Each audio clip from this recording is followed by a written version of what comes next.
कधी कधी शाळेच्या बाईंनी वर्गात शिकवलेले या वाऱ्याच्या बसून विमाने सहल करूया करण्याची. चला मुलांनो, आज पाहूया शाळा चांदोबा गुरुजींची. या बालवयातील बोबड्या बोलातील बडबड गीतांच्या ओळी शालेय जीवनातच सार्थक ठरतील याची पुसटीशी ही कल्पना या विद्यार्थ्यांना नसावी.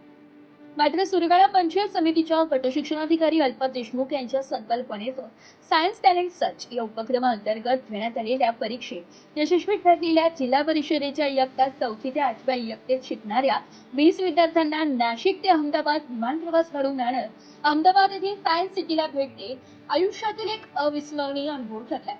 सुरगाळासारख्या दुर्गम व आदिवासी बहुल तालुक्यातून गुणवत्तेच्या जोरावर निवड होऊन आयुष्यात पहिल्यांदाच विमान प्रवासाचा अनुभव घेणाऱ्या विद्यार्थिनी अहमदाबाद मधील ऐतिहासिक व सायन्स सिटी येथे विविध विज्ञान प्रदर्शन, अत्याधुनिक तंत्रज्ञान, रोबोटिक्स, अंतराळ विज्ञान यांसारख्या विषयांवरील आकर्षक प्रात्यक्षिकांचा अनुभव या भेटी दरम्यान घेतला. त्यामुळे विद्यार्थ्यांमध्ये विज्ञानाविषयीची आवड आणि कुतूहल अधिक वाढण्यास मदत होणार आहे व त्यांच्या विचाराच्या कक्षा यातून रुंदावणार आहे. पहिल्यांदाच विमान प्रवास करण्याची संधी मिळाल्याने विद्यार्थ्यांमध्ये प्रचंड उत्साह, चेहऱ्यावर आनंद आणि उत्सुकता दिसत होती. गट शिक्षणाधिकारी अल्पा देशमुख यांच्या या उपक्रमाचे पालक व शिक्षकांनीही कौतुक व स्वागत केले. या प्रवासात विद्यार्थ्यांसोबत गट शिक्षणाधिकारी अल्पा देशमुख, शिक्षण विस्तार अधिकारी धनंजय कोळी, महेश नेहे, केंद्र प्रमुख यशवंत चौधरी, शिक्षक हरिराम गावित, सुधाकर भोये, मोतीराम भोये, पद्माकर गायकवाड, योगिता महाले उपस्थित होते.